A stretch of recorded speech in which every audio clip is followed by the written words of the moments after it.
In the waist section, the gunner slammed against the fuselage wall. Pain shot through his shoulder, but he didn't cry out. Instead, he grabbed the gun mount and forced himself upright again. His headset crackled with static and half-heard voices. Fighters, coming back around. Outside, 3 German interceptors curved in for another pass, their noses flashing with cannon fire. Tracers ripped past the cockpit glass. One round punched through the fuselage, ricocheted off a bulkhead, and vanished into smoke. The tail gunner fired back in controlled bursts. His world was a vibrating tunnel of metal framing and wind. He watched one fighter peel away, trailing smoke. Whether it was hit or just breaking off, he couldn't tell. Inside the cockpit, warning alarms screamed nonstop now, overlapping sirens blending into a single mechanical wail. A red light blinked steadily on the panel like a heartbeat counting down. Ella stared at it. Fires reaching the bay. Reeves nodded once. No panic. No hesitation. Just acceptance. Behind them, flames licked along the ceiling panels. Insulation dripped like molten tar. The smell was unbearable. Burning rubber, scorched paint, hot metal, and something else beneath it all, the scent of a machine dying. Harris's voice cut through the intercom again, tighter this time. 30 seconds. 30 seconds. The crew understood what that meant. Not time until bombs away. In the long and dramatic story of the United States, few figures have stirred as much fascination, controversy, admiration, and criticism as Donald John Trump.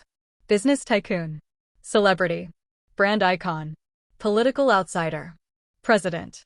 To understand how he became one of the most recognizable figures on Earth, we have to go back, before the skyscrapers, before the headlines, before the rallies, to a neighborhood in New York City where his story first began. Donald John Trump was born on June 14, 1946, in Queens, New York, into a family already familiar with success, discipline, and ambition. His father, Fred Trump, was a highly successful real estate developer who built thousands of middle-class housing units across Brooklyn and Queens. Unlike flashy Manhattan developers, Fred specialized in practical buildings for working families. He was known for strict financial discipline, relentless work ethic, and sharp negotiation skills, traits that would later shape his son's mindset. Donald's mother, Mary Ann MacLeod Trump, was a Scottish immigrant who arrived in America as a young woman seeking opportunity. She brought with her traditional values, resilience, and a deep admiration for the American dream. From his parents, Donald inherited 2 powerful influences: business calculation from his father and ambition fueled by possibility from his mother. As a child, Donald was energetic, assertive, and often difficult to control. Teachers described him as intelligent but highly competitive, sometimes even aggressive. He wanted to win, whether in class, sports, or arguments. By age 13, his behavior convinced his father that ordinary schooling wasn't enough. So Fred Trump made a decisive move. He enrolled Donald in the New York Military Academy. This decision would become one of the most formative turning points of Trump's life. At military school, discipline replaced chaos. Structure replaced impulsiveness. Cadets woke early, followed strict schedules, and were expected to lead as well as obey. Donald thrived in this environment. He excelled academically, performed strongly in athletics, and quickly developed leadership qualities. By his senior year, he had risen to the rank of cadet captain, a position requiring authority, organization, and command presence. Observers began noticing something unusual. He wasn't just competitive, he seemed to crave leadership itself. After graduating from the academy, Trump enrolled at Fordham University in 1964. But 2 years later, he transferred to the University of Pennsylvania's Wharton School of Finance, one of the most prestigious business programs in the world. There he studied real estate economics, finance, and investment strategy. While many classmates pursued corporate careers, Trump already had a clear vision. He wanted to expand his father's real estate empire and take it somewhere bigger. He graduated in 1968 and immediately joined the family business, then called Elizabeth Trump and Son. At the time, the company focused on outer borough apartment complexes. The business was profitable and stable, but Donald saw it as limited. He believed true power and prestige in real estate existed across the East River in Manhattan. That skyline represented not just buildings, but influence, wealth, and visibility.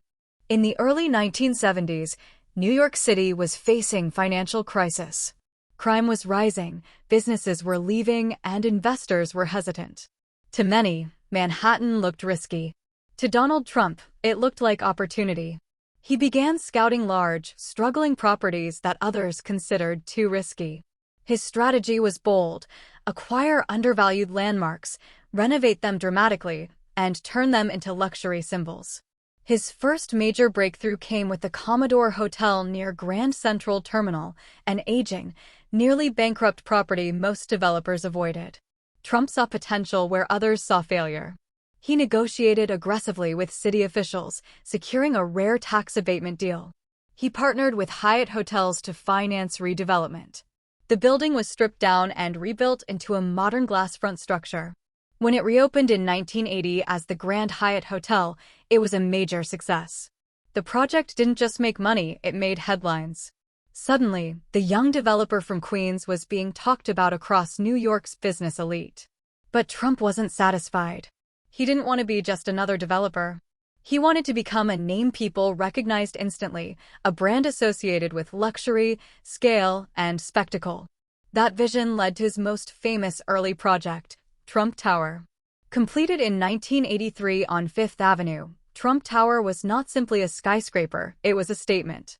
The building featured luxury condominiums, high-end retail stores, office spaces, and a dramatic multi-story atrium lined with pink marble and a cascading indoor waterfall. It became a tourist attraction as much as a residence.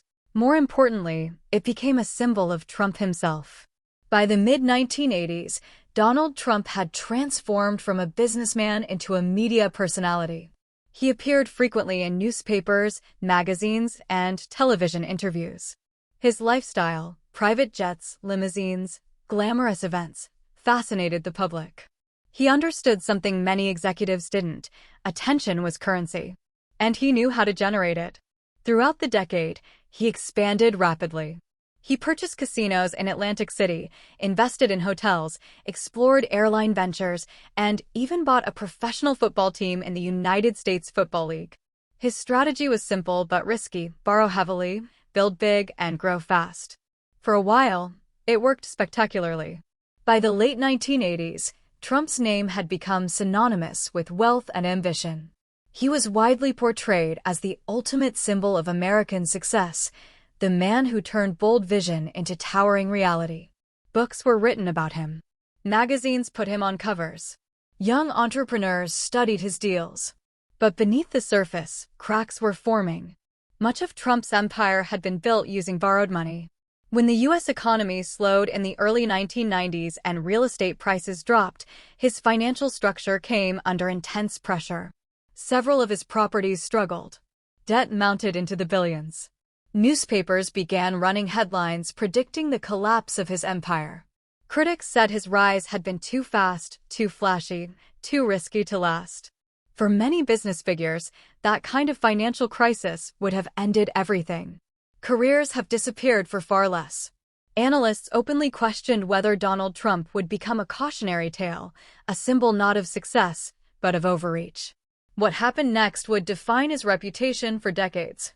Because Donald Trump was about to face the greatest test of his life, not how to rise, but how to survive a fall. And survival, as history would soon show, was something he was unusually good. At the dawn of the 1990s, Donald Trump appeared unstoppable. His name crowned skyscrapers, casinos, airlines, and luxury properties. Magazine covers portrayed him as the living embodiment of American success. But in business, rapid expansion often carries hidden danger, especially when that expansion is fueled by debt. And Trump's empire was carrying enormous debt. Throughout the 1980s, he had borrowed heavily to finance ambitious projects. Banks were willing to lend because his brand attracted attention and his properties seemed valuable. But when the U.S. economy slowed and real estate values dropped, the financial foundation beneath his empire began to shake. Suddenly, the same loans that once fueled growth became crushing liabilities. By 1990, Trump's financial situation had become critical. His Atlantic City casinos were struggling. His airline venture, Trump Shuttle, was losing money. Several hotel and real estate projects were underperforming. Reports suggested his personal debt exposure had reached staggering levels, far beyond what even wealthy developers could comfortably manage. The media sensed vulnerability. Newspapers that once praised him now questioned him. Headlines speculated whether Donald Trump was finished. Financial analysts openly predicted bankruptcy.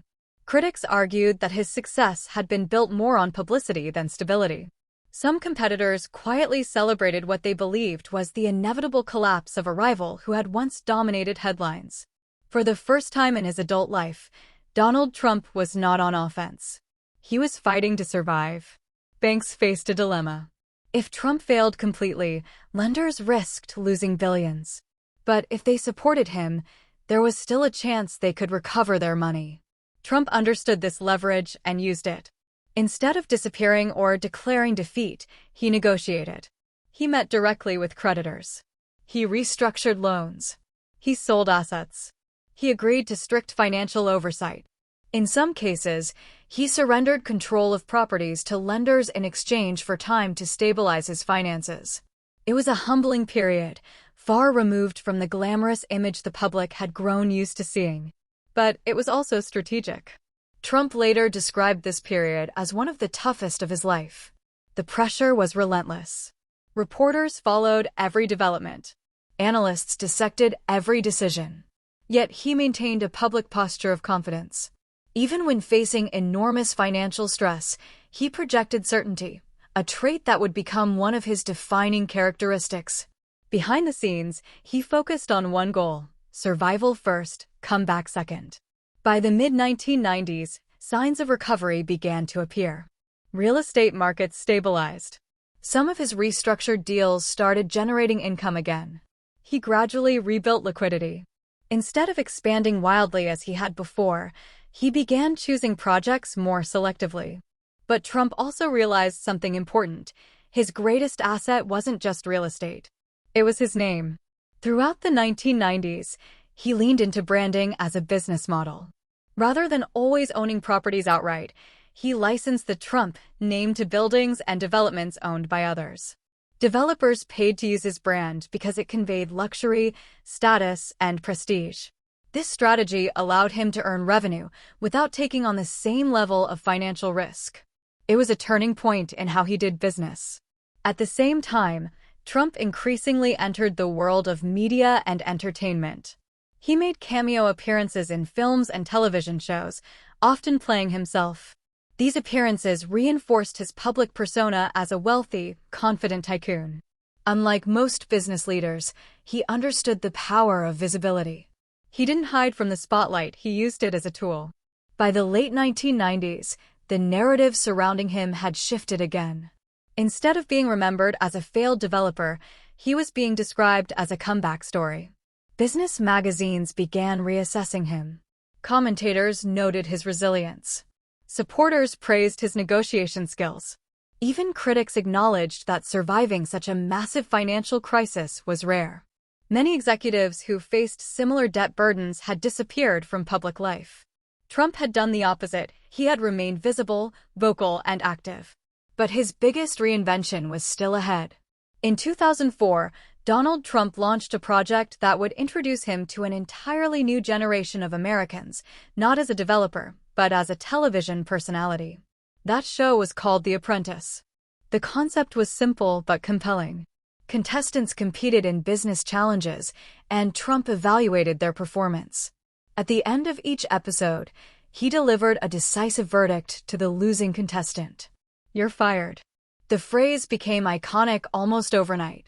The show was a ratings success and ran for many seasons. Millions of viewers watched Trump each week as he judged competitors, negotiated deals, and presented himself as the ultimate authority in business. For many Americans, especially younger audiences, The Apprentice became their first introduction to Donald Trump. And it changed everything. Because television didn't just rebuild his image. It amplified it.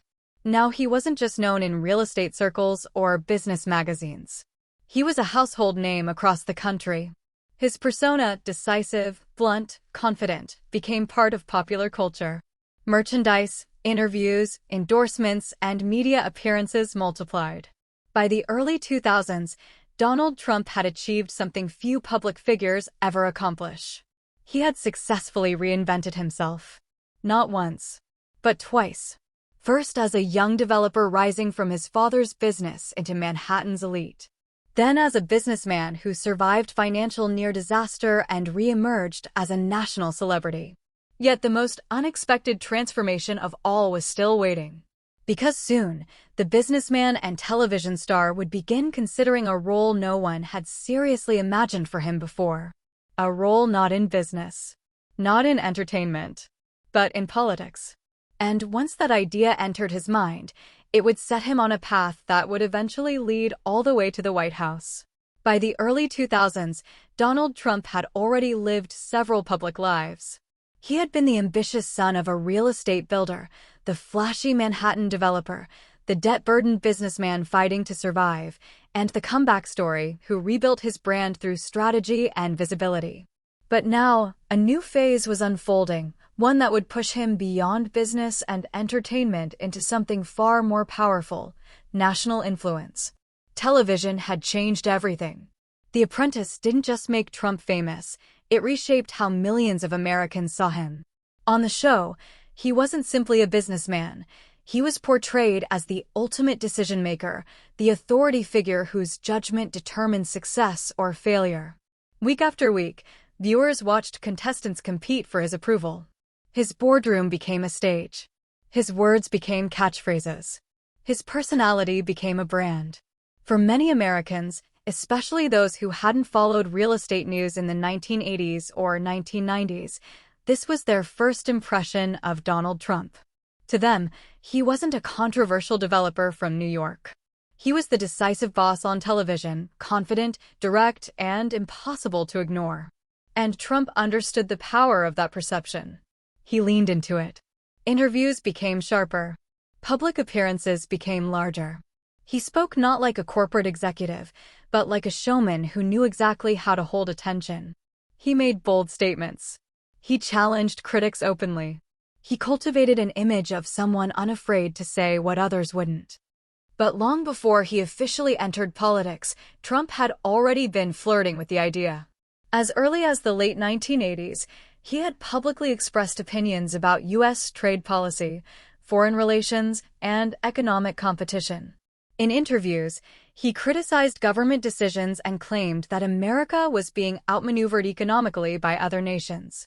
At the time, most observers saw these comments as publicity, another way for him to stay in headlines. Few took the possibility of a political future seriously.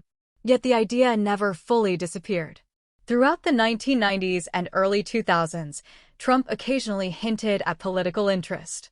He explored the possibility of running for president more than once, even briefly associating with third-party movements. Each time, speculation surged and then faded. Commentators debated whether he was serious or simply generating media attention. But behind the scenes, something important was happening. Trump was studying public reaction. He watched which statements generated applause and which triggered criticism. He observed how media coverage amplified certain messages. He learned how controversy could dominate news cycles. In many ways, he was learning the mechanics of modern political communication before ever becoming a candidate. Meanwhile, his public profile kept growing. He published books about business and success. He gave speeches around the country. He appeared regularly on talk shows and news programs. His name remained synonymous with wealth and ambition. Whether praised or criticized, he was almost always being discussed. And in modern public life, attention itself is power. By the late 2000s, the American political climate was shifting. Economic anxiety, cultural debates, and growing distrust of traditional institutions were reshaping public sentiment. Many voters felt disconnected from Washington. Some believed career politicians no longer understood ordinary Americans. This environment would eventually create an opening for someone unconventional. Donald Trump began positioning himself differently. His public statements about national issues became more frequent and more direct. He spoke about trade deals, manufacturing losses, border security, and the influence of foreign competitors. Supporters began to see him not just as an entertainer or businessman, but as someone willing to challenge the political establishment. Critics, however, saw something else. They argued that he lacked government experience. They questioned whether a figure known primarily for branding and television could function in public office. Some dismissed the idea outright, convinced that Trump entering politics would never actually happen. For years, it didn't. But the possibility never fully went away. Then came the moment that changed everything. In June 2015, standing inside Trump Tower in New York City, the same building that had symbolized his early rise, Donald Trump stepped up to a podium and made an announcement that stunned political observers across the country. He declared that he was running for President of the United States. Many analysts initially reacted with disbelief. Some assumed it was a publicity stunt. Others predicted his campaign would end quickly. Political veterans expected traditional candidates with government backgrounds to dominate the race. Trump, after all, had never held elected office. Yet from the very beginning, his campaign looked different. His rallies were energetic, unscripted, and highly attended. He spoke in direct, conversational language rather than traditional,